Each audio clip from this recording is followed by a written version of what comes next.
I'm going to be talking about British royal weddings.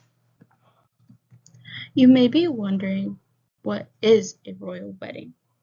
A royal wedding is a celebration that brings two royals together. It can either be for political reasons or just for love, to bind them. It's a tradition nevertheless used to continue the monarchy. In 1464, King Edward and Elizabeth Woodville had a secret wedding. It was a private wedding with little to no people. Everyone thought it was strange and a wedding unfit for a king, but nevertheless he loved her. Even though she was a widow and a commoner, he loved her. To get married, they must first ask for permission. They must ask for the queen's blessing, and then after they will announce the engagement, which will include a picture of them and a date for the wedding. They must also get a sprig of myrtle for the bouquet, which symbolizes love. Is here, and the ceremony is taking place at a church. But there are a few key steps before the bride and groom can be married off.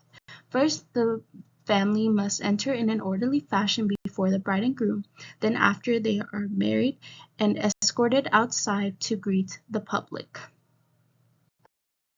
In the ceremony, the couple is escorted outside to greet the public. They are taken on a topped carriage ride where they can go and greet the guests outside.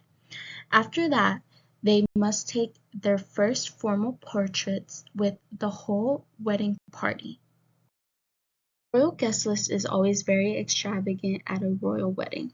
There is a seating plan for each guest, and kids play a major role, ranging from flower girls to baby bridesmaids to page boys, all family members of the royal family helping making their day very special. Wedding attire is a very important part to the royals. The tiaras are chosen by the queen, usually being the first time that the princesses wear, and the women must wear hats while men wear military uniforms, and no casual clothing is allowed at these events. Foods range at royal weddings, varying from fish, lobster, to very large extravagant wedding cakes. Foie gras, however, is a dish that you will not see at a royal wedding, which is either duck or goose liver. The royals hate this dish. At a wedding, usually the bride's parents pay for the wedding.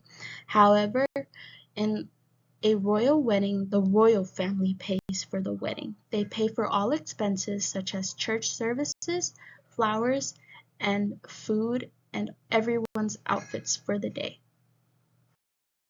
An age requirement to be married. If you are a royal, you must be 18 years or older.